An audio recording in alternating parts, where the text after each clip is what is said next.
சுவாமியே ஐயப்போ ஐயப்போ சுவாமியே. கங்கை நதி போல் புண்ணிய நதியாம் பம்பையில் நீராடி சங்கரன் மகனை கும்பிடுவார், சங்கரமின்றி ஏறிடுவார். நீலிமலை ஏற்றம் சிவபாலனும் ஏற்றிடுவார்.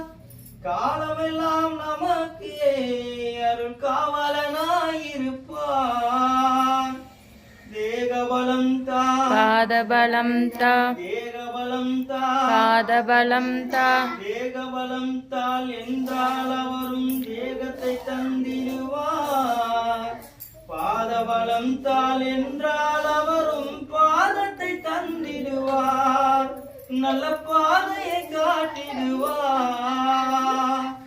சுவாமியே ஐயப்போ ஐயப்போ சுவாமி.